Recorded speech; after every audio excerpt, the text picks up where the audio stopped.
Bapak-bapak yang dimuliakan Allah Subhanahu wa taala, alhamdulillah. Puji syukur kepada Allah Subhanahu wa taala. Pada hari ini kita dipertemukan kembali dalam keadaan sehat walafiat.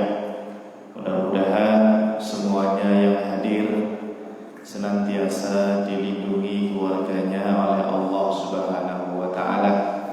Mudah-mudahan semuanya yang hadir dimudahkan segala urusannya oleh Allah Subhanahu wa taala. Mudah-mudahan kita semua yang hadir dikabulkan doa-doanya oleh Allah Subhanahu wa taala, dan mudah-mudahan kita semua yang hadir senantiasa diberikan ilmu yang bermanfaat, ilmu yang berkah fid dunya wal akhirah. Amin ya rabbal alamin. Baik jamaah, Bapak-bapak yang dimuliakan Allah Subhanahu wa taala.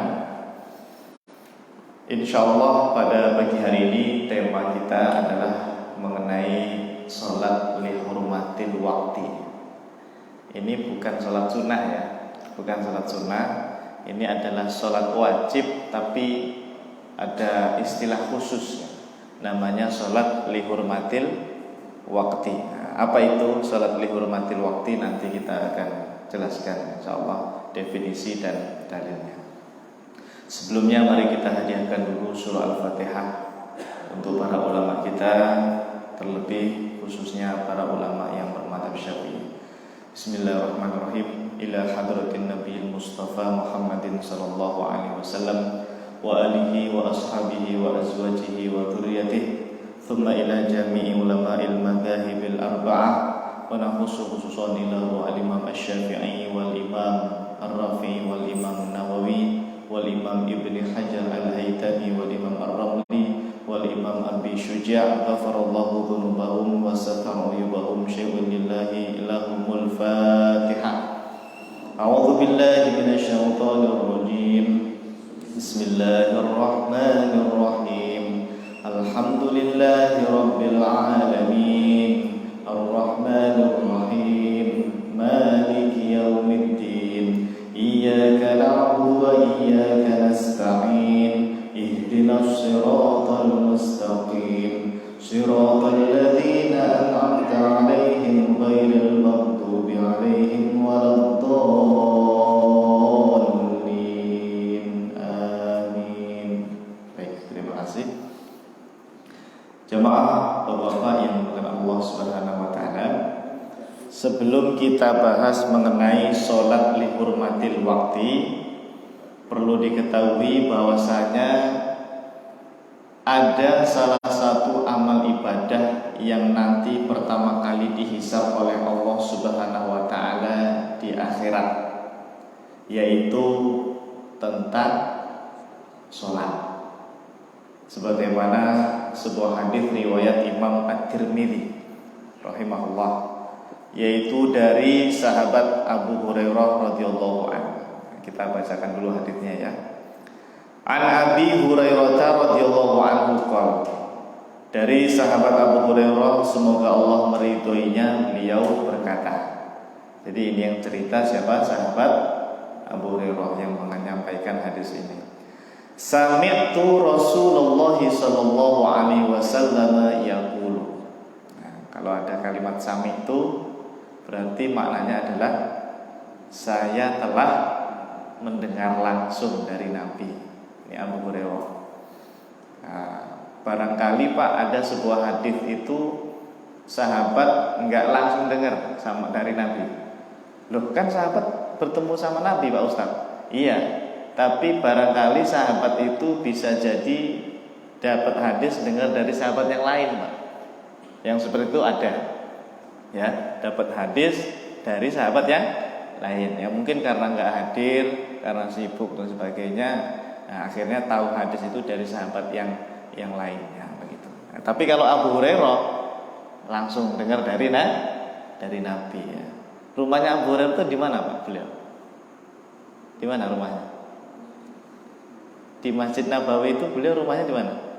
Nempel ya, nempel dengan rumahnya Rasulullah Sallallahu Alaihi Wasallam. Abu Hurairah ya mungkin buat kamar kecil atau apalah gitu ya, sebuah tempat untuk tempat tinggalnya Abu Hurairah. Jadi Nabi ngapa-ngapain itu Abu Hurairah tahu. Nah, apa kata Rasulullah Shallallahu Alaihi Wasallam? Sabda Rasulullah Shallallahu Alaihi Wasallam, Inna awwala ma yuhasabu bihil abdu yaumal qiyamah min amalihi sholatuhu. Sesungguhnya yang pertama kali dihisab amalan seorang hamba. Kita ini Pak nanti di akhirat kan dibangkitkan ya dari alam kubur. Terus untuk dimintai pertanggungjawaban amalnya. Dihitunglah gitu ya. Mulai dari kita dari balik sampai meninggal dunia itu amalnya dihitung. Nah, yang pertama kali dihisab itu adalah apa? Sholatuhu, sholatnya. Sampai Nabi mengatakan fa'in soluhat faqad aflaha wa anjaha. Jika sholatnya itu bagus Pak, maksudnya lengkap ya, tidak salah-salah ya, kalaupun batal diulangi dan seterusnya ya, pokoknya baguslah kualitas ibadahnya ya. Kalau pernah nggak sholat diqodho dan seterusnya ya. Nah, orang yang seperti ini faqad aflaha wa anjaha, maka dia termasuk orang yang aflah itu apa?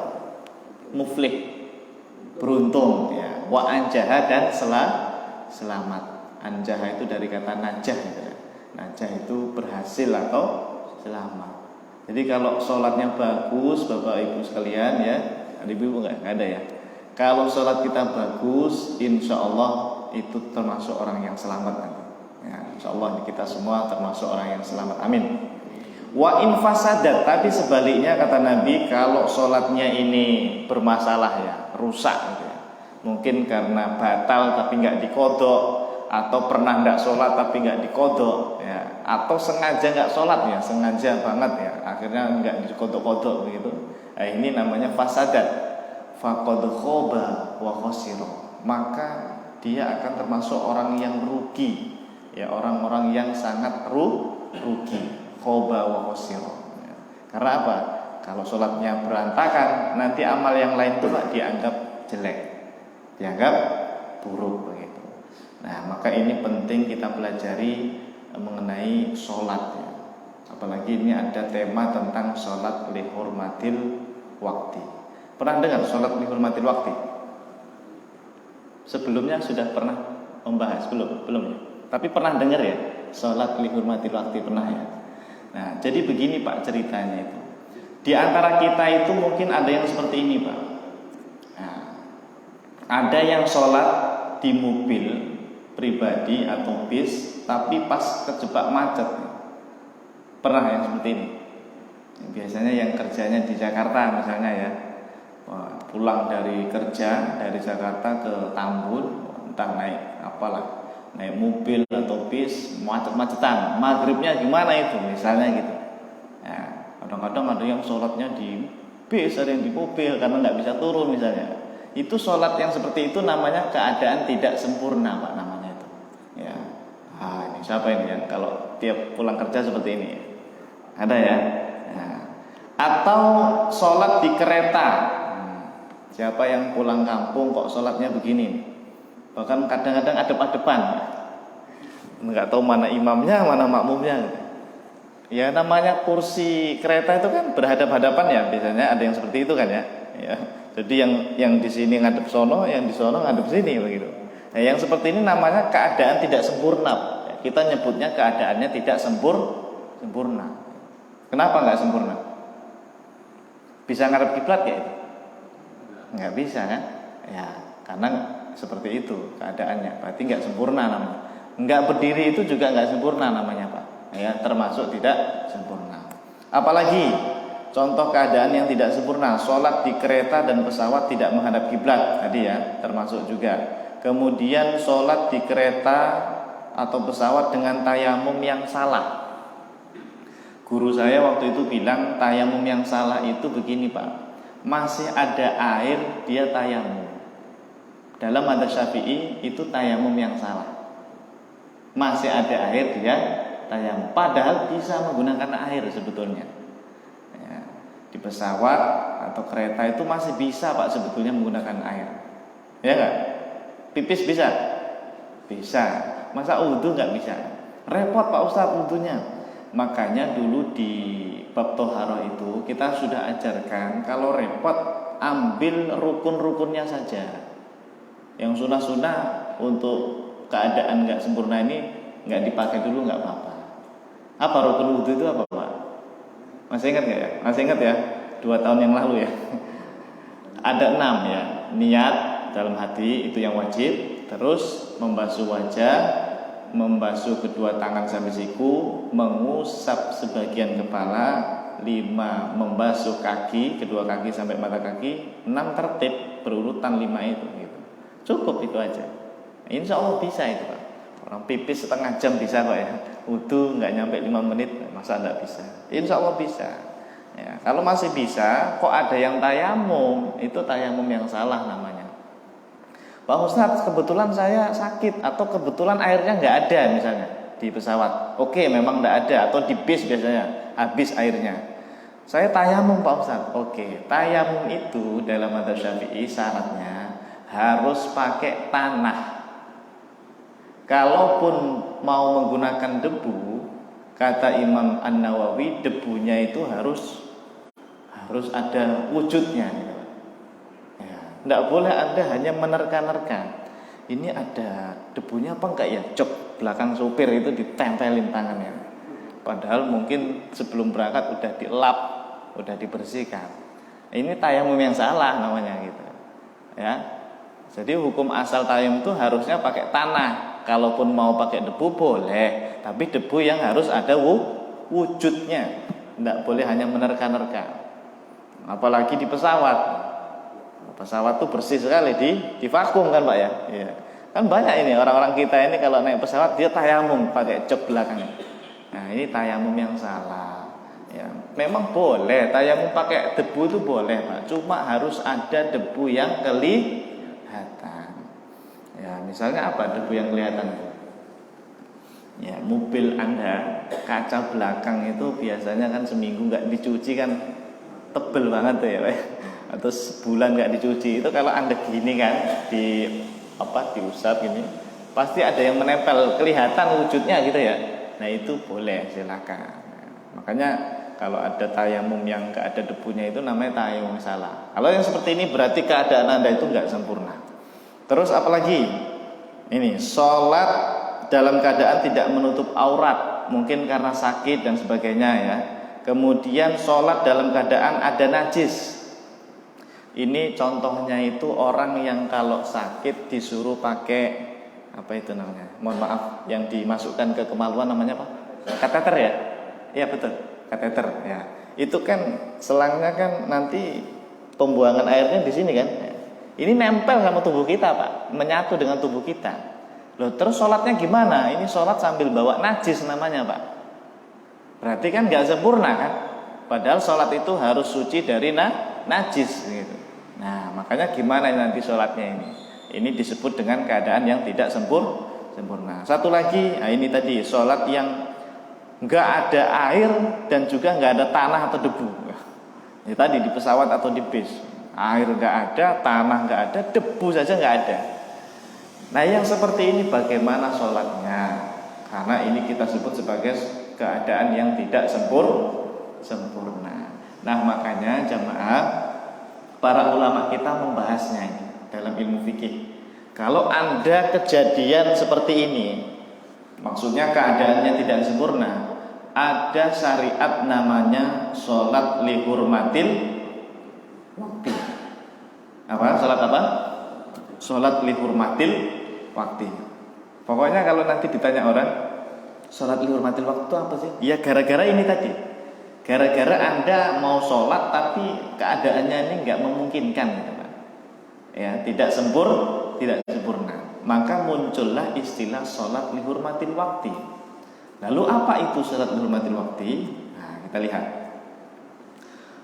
Secara bahasa lihurmatil waktu itu ya, li itu kan artinya untuk Pak. Hurmah itu artinya menghormati, hurmah. Waktu itu ya bahasa kita, waktu. Berarti kalau sholat lihurmatil waktu maknanya adalah sholat untuk menghormati waktu sholat. Ya tadi Pak, Anda macet-macetan di mobil, udah masuk waktu maghrib. Waduh, gimana ini sholatnya ini? Masih di bis, masih di kereta, nggak bisa wudhu, nggak bisa apa-apa, macam-macam, susah lah gitu.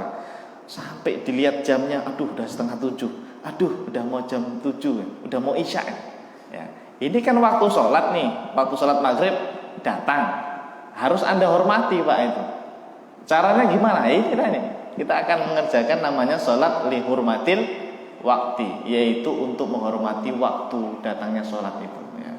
Nah makanya di sini yang lebih jelasnya, sholat lihurmatil waktu ialah sholat yang dilakukan dalam keadaan tidak sempurna, yang tadi kita sebutkan contohnya banyak tadi, dengan tujuan untuk menghormati waktu sholat. Jadi ini sholat biasa sebetulnya Pak. Ya sholat maghrib ya maghrib, sholat isya ya sholat isya. Cuma nanti karena keadaannya nggak sempurna, Anda sholatnya semampunya itulah yang disebut dengan sholat lihurmatil waktu. Begitu, paham ya? Nah, cuma masalah sholat lihurmatil waktu ini jamaah nanti diperdebatkan masalah hukumnya. Misalnya ini ya, mazhab yang pertama Hanafi dan Syafi'i. Kelompok pertama mazhab Hanafi dan Syafi'i. Kalau Anda tadi termasuk orang yang keadaan tidak sempurna, maka menurut Hanafi dan Syafi'i wajib sholat lihurmatil waktu di kendaraan. Tapi nanti kalau sudah sampai rumah wajib di qadha. Itu mazhab kita ya, Syafi'i dan Hanafi. Saya ulangi Pak, Anda ini pulang dari Jakarta ya. Naik apa nih? Biasanya apa? Naik apa kalau dari Jakarta? Yang pulang kerja dari Jakarta, kereta ya seringnya ya, naik kereta misalnya. Mungkin karena suatu hal pas maghrib itu masih di dalam kereta, misalnya ini. Wah ini gimana, mau butuh susah, udah penuh lagi ya, berdempet-dempetan sebagainya ya. Wah campur aduk lah ya, bau keringatnya orang macam-macam di situ. Nah ini kan udah masuk waktu maghrib nih misalnya. Kayaknya ini nggak nyampe ini kalau saya sholat di rumah, kayaknya waktunya habis ini ya, jam 7 pun mungkin masih di dalam kereta. Nah maka kalau mazhab Syafi'i dan Hanafi apa yang dilakukan Pak? Wajib sholat lihurmatil waktu. Pokoknya sholat aja Pak, semampunya. Gimana Pak Ustaz? Ya Anda bisa wudhu nggak? Bisa ya, wudhu sudah. Bisa berdiri nggak? Nggak bisa, ya udah semampunya, sambil duduk, sambil bergelayutan kayak orang pegangan itu apa namanya? Ya pokoknya di kereta itulah seperti apalah, seperti di busway dan sebagainya itu. Sambil berdiri pun Anda niat sholat Pak, semampunya. Walaupun tidak bisa ruku, tidak bisa sujud, tidak masalah. Nah itulah yang disebut dengan sholat lihurmatil waktu. Jadi jangan nggak sholat, jangan begini. Alah ya udahlah nanti kodok sajalah di rumah. Oh kalau Anda kodok saja tanpa sholat lihurmatil waktu berarti berdosa itu Pak. Nanti kita sebutkan kenapa dosanya. Jadi tidak boleh, harus tetap sholat ya, walaupun tanpa wudhu Pak ya. Makanya ini tergantung keadaan Anda ya. Kalau masih bisa wudhu ya wudhu ya. Kalau nggak bisa ya sudah ya. Bahkan tayamum pun kalaupun tidak bisa tidak apa-apa. Sholat tanpa wudhu, tanpa tayamum tidak apa-apa. Memang boleh Pak Ustaz? Boleh karena ini darurat lihurmatil waktu, untuk sekedar menghormati waktu sholat. Nah, kemudian tapi jangan lupa apa? Diqodho. Sampai rumah tetap diulangi sholatnya dengan wudhu yang sempurna, berdiri dan menghadap kiblat. Nah ini mazhab kita Syafi'i seperti itu ya. Jadi harusnya begitu Pak, kalau kita suatu hari misalnya darurat, betul-betul kejebak macet misalnya, harus melaksanakan namanya sholat lihurmatil waktu.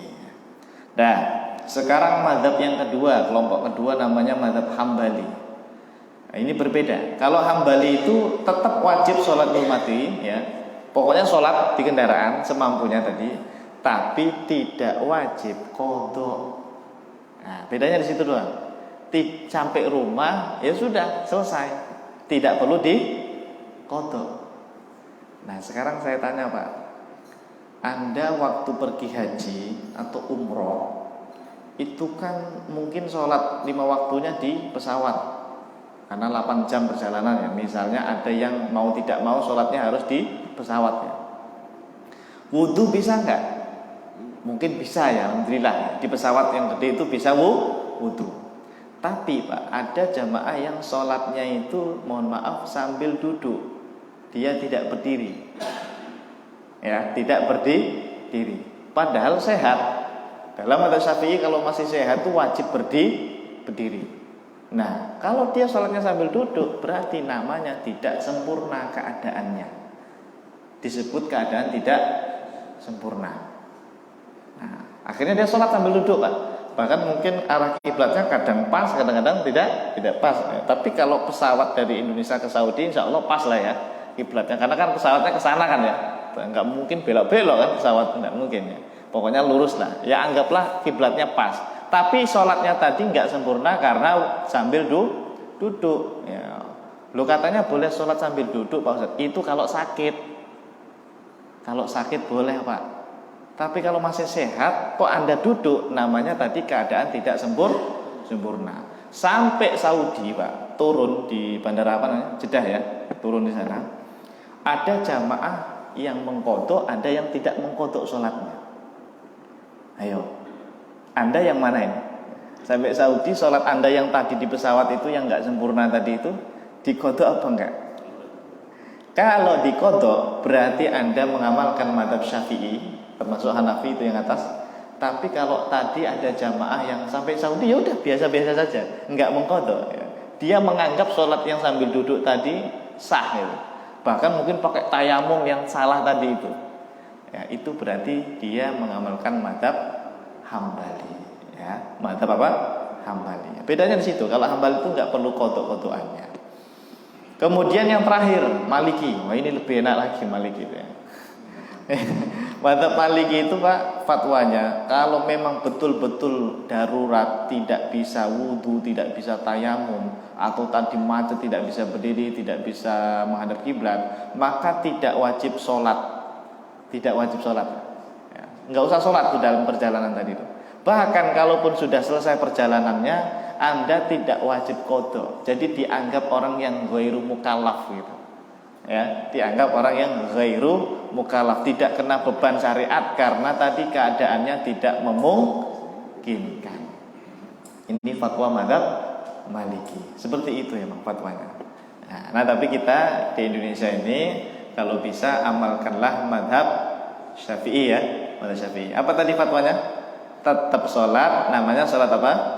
Lihurmatil waqti, tapi sampai rumah, sampai tujuan di qadha. Nah, sekarang kalau sudah paham begini.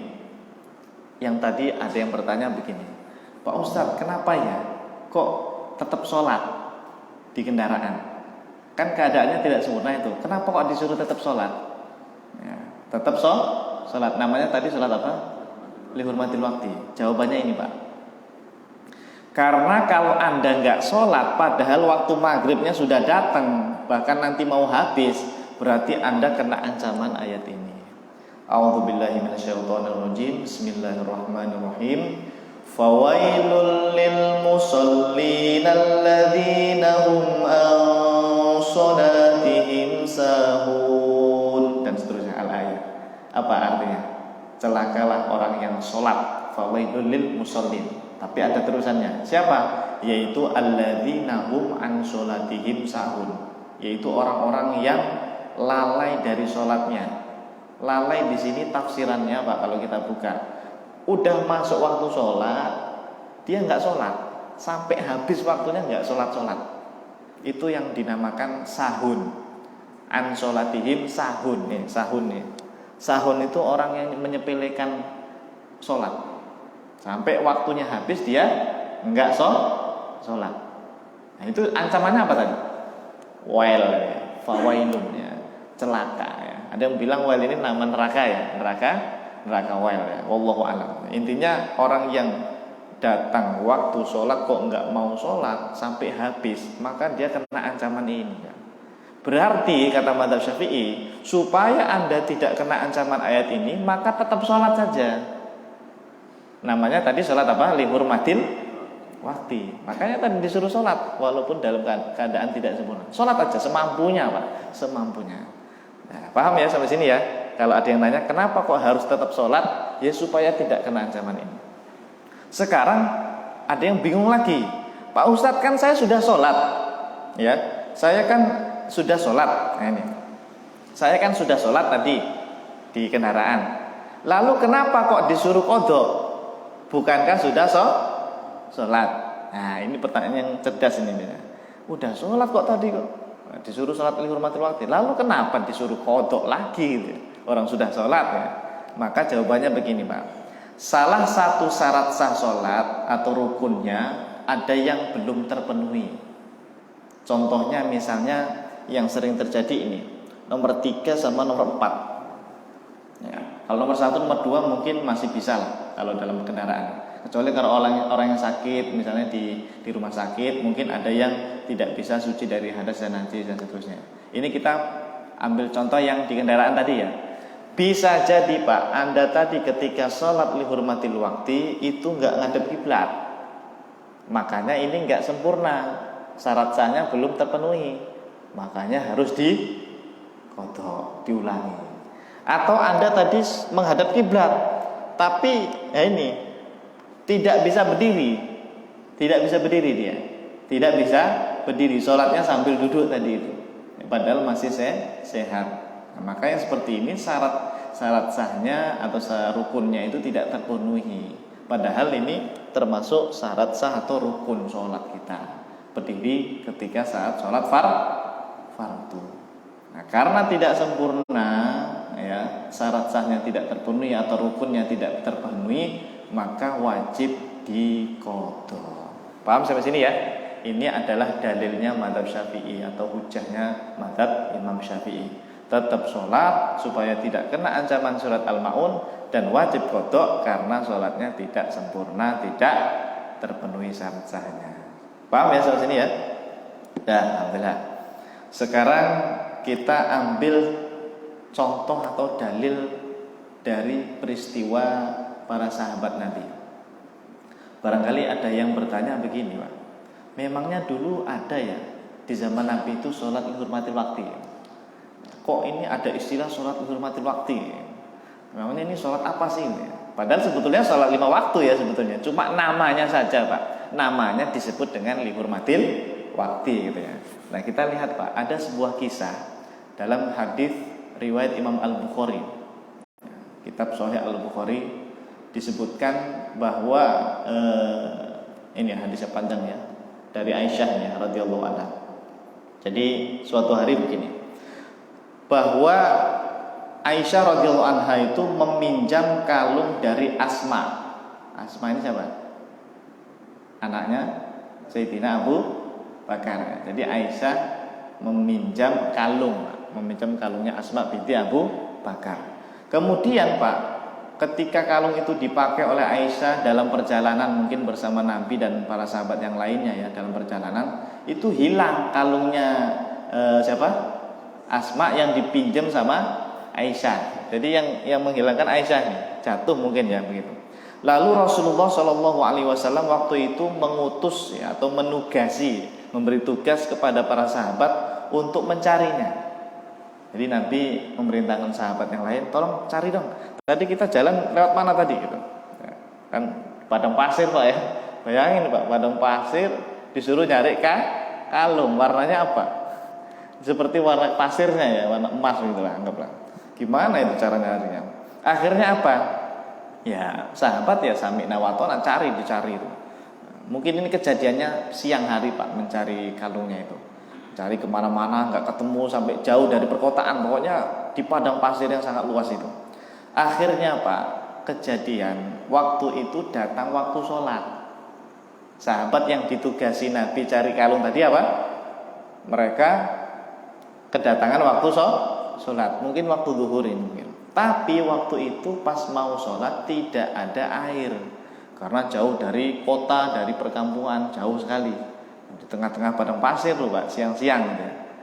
Nggak punya air, nggak ada air sama sekali untuk sholat ya.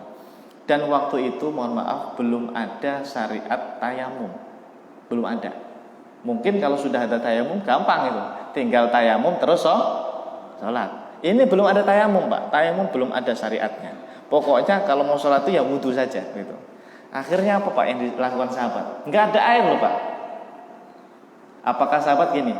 Ya nggak ada air, ya udahlah nggak usah sholat, libur dulu sholatnya. Ternyata enggak ya, enggak. Apa yang dilakukan sahabat?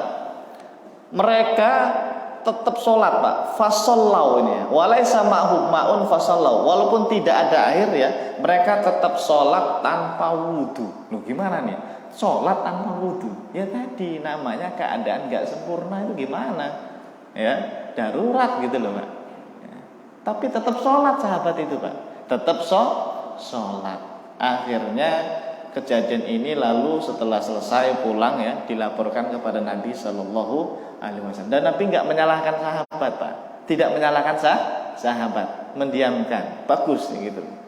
Namun ketika itu turunlah ayat tentang tayamum, baru ada ayat tentang tayamum di situ. Tapi Nabi tidak menyalahkan sahabat yang sholat tanpa wudhu tadi itu Pak. Artinya itu ditakrir, ditetapkan oleh Nabi Shallallahu Alaihi Wasallam. Maka dari hadis ini mazhab kita Imam Syafi'i berarti orang yang kepepet seperti keadaan yang nggak sempurna itu tetap sholat saja, dinamakan sholat lihurmatil waktu, begitu ceritanya, gitu ya. Nah, ada ini contohnya dari sahabat, ada yang seperti itu ya. Ada lagi dalilnya seperti ini. Nabi Shallallahu Alaihi Wasallam bersabda, "Ma nahaitukum anhu fajtanibuh, wa ma amartukum bihi fa'tu minhu mastata'tum." Jadi apa yang aku larang maka jauhi, kata Nabi. Dan apa yang aku perintahkan maka kerjakan semampunya. Sholat itu kan perintah ya, ya toh? Sholat itu perintah. Ya kalau dalam keadaan nggak sempurna tadi ya kerjakan tetap semampu kalian. Jadi makna hadis itu ya cocoknya di situ itu.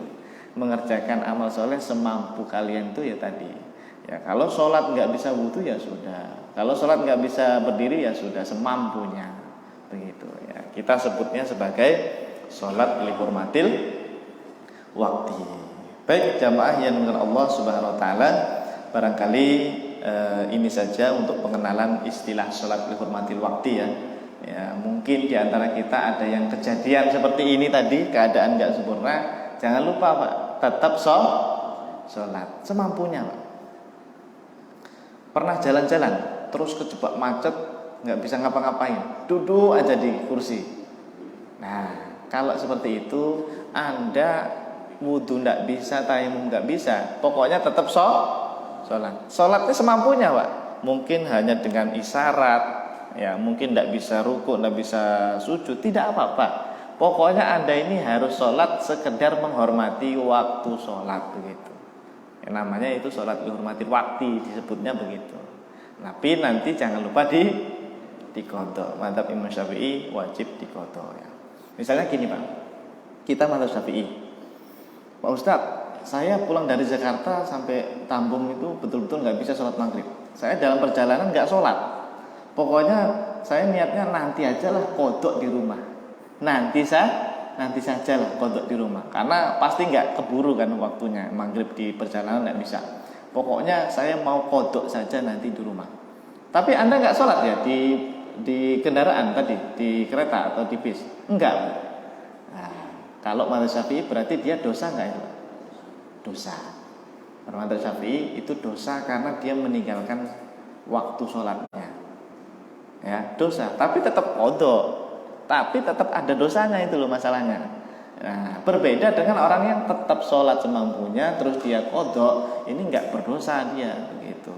Karena dia masih menghormati waktu sholat supaya nggak kena ancaman fawailul lil musallin alladzina hum an sholatihim sahun. Bisa dipahami ya? Insyaallah ya. Alhamdulillah ini mungkin diantara kita ada yang baru tahu tentang sholat dihormatil waktu. Tapi kalau di pesantren sering disampaikan nih tema-tema seperti ini. Ini cocoknya ini orang yang tadi yang sehari-hari sibuk dalam perjalanan ya. Apalagi yang kerjanya di Jakarta ini ya Pak ya. Maka Anda harus tahu syariat tentang sholat lihurmatil waktu ini. Baik silakan barangkali ada yang ingin ditanyakan seputar sholat lihurmatil waktu atau yang lainnya boleh silakan kita diskusi tanya jawab. Monggo. Ya silakan. Waalaikumsalam warahmatullahi wabarakatuh.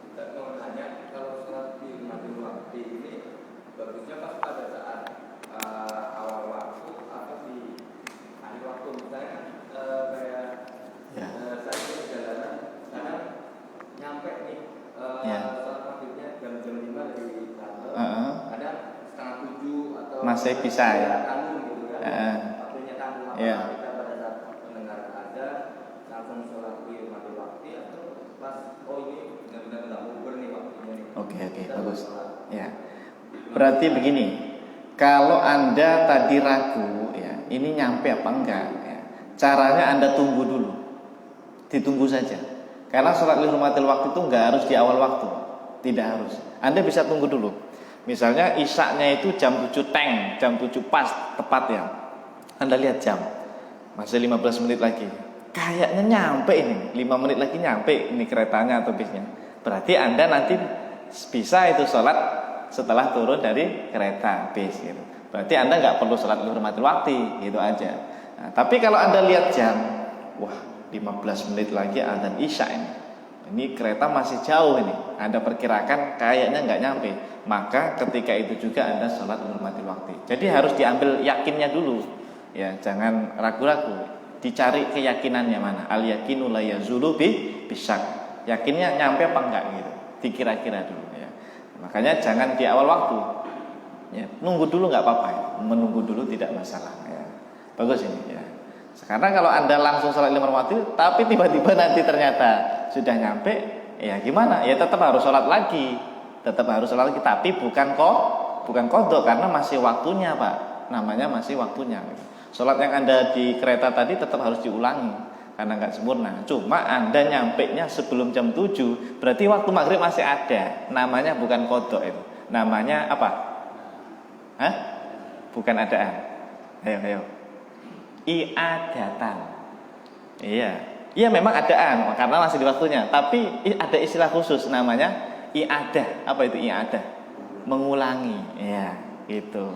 Karena tadi sudah sholat, berarti diulangi tapi tetap masih adaan. Ya, gitu ya. Allahu a'lam. Ada lagi? Ya, silakan.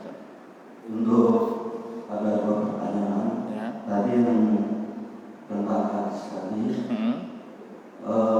Untuk kalimat yang wasallahu dan wasallahu itu kalau jamaah biasanya kan wasallu.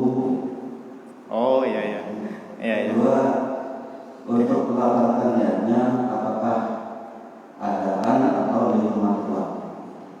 Pas sholat lihurmatil waktunya. Oke, baik. Pertanyaan yang pertama tentang hadisnya.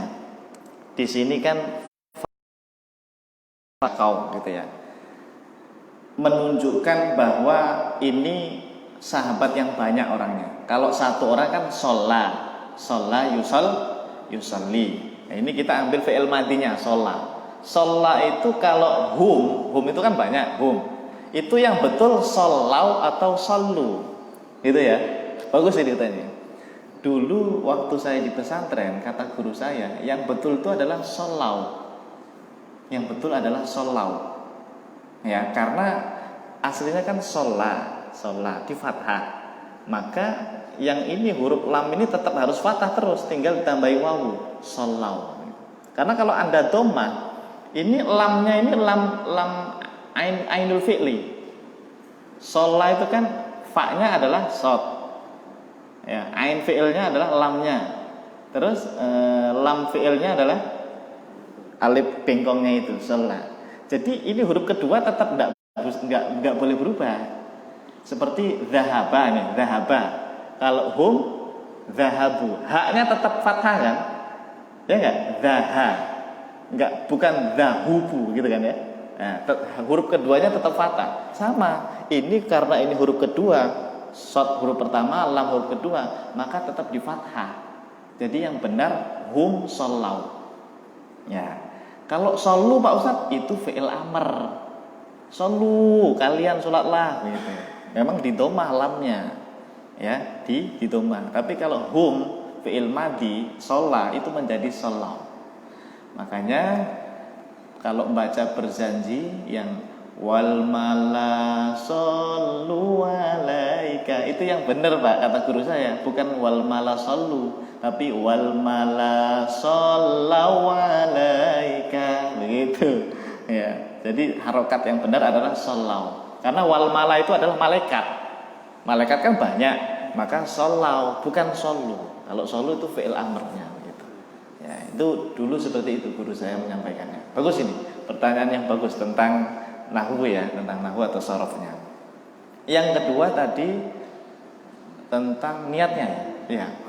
Waktu sholat lihurmatil waktu niatnya bagaimana? Niatnya seperti biasa. Misalnya kalau maghrib ya usolli fardhul maghribi thalatha raka'atin mustaqbilal qiblati, adaan, tetap adaan lillahi ta'ala, tetap seperti biasa. Sholatnya seperti biasa niatnya. Ya, ini cuma nama saja. Lihurmatil itu cuma nama. Jadi tidak perlu disebutkan saya niat sholat maghrib lihurmatil waktu, tidak perlu. Ya. Tapi kalau mau disebutkan ya boleh saja. Sebetulnya tidak perlu karena ini nama, hanya nama. Lihurmatil waktu itu nama. Anda sholat tujuannya untuk menghormati waktu sholat. Jadi seperti biasa, niatnya seperti biasa. Tidak ada yang beda. Tetap adaan ya, tetap adaan. Cukup? Alhamdulillah. Wallahu a'lam bishawab. Ada lagi? Tidak ada? Oh, satu lagi. Ya. Terakhir ya. Ya. Jadi apa berkaitan dengan sholat fardu yang hari Sabtu yang lalu? Ya. Itu misalnya gini Ustaz. Ini kadang-kadang suka terjadi gini. Kita pas datang ke masjid itu sudah ketinggalan sholat berjamaah, terus sholat sendiri. Nah setelah selesai sholat sendiri, tiba-tiba ada yang datang lagi, misalnya berdua yang berjamaah. Terus kita kayak sholat lagi berjamaah. Nah itu niatnya tuh sholat pengulangan atau sholat qadha? Oke. Ya, contohnya misalnya sholat duhur gitu ya, misalnya ya. Iya, bagus. Misalnya Anda ketika sholat duhur di masjid, Pak, udah selesai, jamaah kloter pertama sudah selesai. Akhirnya Anda sholat sendirian kan ya, sholat sendirian. Setelah salam, mungkin masih duduk-duduk di masjid, tiba-tiba ada yang datang nih, 2, 3, atau 5 orang berjamaah. Wah, berjamaah nih. Saya udah sholat sendirian tadi. Saya boleh nggak ya ikut gabung sholat lagi? Kalau pertanyaan boleh atau tidak, boleh. Anda ikut sholat lagi, ya, sholat duhur lagi, itu boleh Pak. Namanya i'adah. Nah, niatnya bagaimana? Niatnya sama seperti biasa. Niatnya sama. Anda dapat 2 pahala berarti. Yang pertama tadi dihukumi sunnah, yang kedua inilah yang dihukumi fardu karena diambil yang jamaahnya. Begitu. Tidak apa-apa. Untuk niatnya sama. Anda sholat seperti biasa, sholli fardhu dhuhri arba'a raka'atin mustaqbil qiblati adaan ma'muman lillahi ta'ala. Dalam hati juga gitu. Allahu akbar, saya niat sholat fardhu dhuhur ma'muman. Udah seperti itu. Cuma namanya, nah, Anda ini namanya i'adatan. I'adah namanya. Mengulangi sholat. Tapi nama i'adah itu enggak perlu disebutkan. Gitu. Itu hanya nama istilah saja. Gitu. Iya, niatnya biasa sama. Berarti sholat Anda yang diambil pahalanya itu yang berjamaah tadi. Yang tadi yang sudah sholat sendirian tadi gimana? Zuhur sendirian 4 rakaat. Itu menjadi pahala tambahan Anda, sunnah namanya. Dihukumi sunnah. Gitu. Boleh. Malah bagus itu, dapat pahala tambahan lah gitu ya. Dan itu pernah dilakukan sahabat Nabi ya. Ada itu kejadian. Jadi Nabi waktu itu selesai sholat Pak, ada sahabat datang sendirian nih. Nah, kasihan kan belum berjamaah dia, belum sholat. Nabi nawarin sama yang lain, ada yang mau sedekah nggak, nemenin temennya ini jamaah gitu. Kan yang nemenin ini kan sudah pada sholat tadi bareng Nabi gitu. Nah, itulah tadi bolehnya sholat 2 kali, itu di situ hadisnya, tidak apa-apa. Namanya i'adah ya, namanya i'adah, dan adaan masih adaan karena masih di waktunya gitu. Terus cukup, alhamdulillah. Terima kasih, mudah-mudahan bermanfaat, mudah-mudahan berkah ilmunya, dan mudah-mudahan kita jamaah Masjid Baitur Rahim ini senantiasa dilindungi oleh Allah Subhanahu wa taala dan dimudahkan segala urusannya oleh Allah Subhanahu wa taala. Amin ya rabbal alamin. Mari kita berdoa bersama. Bismillahirrahmanirrahim. Alhamdulillahirabbil alamin. Allahumma salli wa sallim ala sayyidina Muhammad wa ala ali sayyidina Muhammad. Allahumma anfa'na bima 'allamtana wa 'allimna ma yanfa'una wa zidna 'ilman nafi'an bi rahmatika ya arhamar rahimin. Rabbana ighfir lana dhunubana wa liwalidina warhamhum kama rabbawna shighara. Rabbana hab lana min azwajina wa dhurriyyatina qurrata a'yunin waj'alna lil muttaqina imama. Rabbana zalamna anfusana wa illam taghfir lana wa tarhamna lanakunanna minal khasirin. Rabbana atina fid dunya hasanah wa fil akhirati hasanah wa qina adzabannar. Wa sallallahu ala sayyidina Muhammadin nabiyil ummi wa ala alihi wa sahbihi wa baraka wa sallam. Subhana rabbika rabbil izzati amma yasifun wa salamun alal mursalin walhamdulillahi rabbil alamin. Subhanakallahumma bihamdika asyhadu an la ilaha illa astaghfiruka wa atubu ilaik. Terima kasih. Assalamualaikum warahmatullahi wabarakatuh.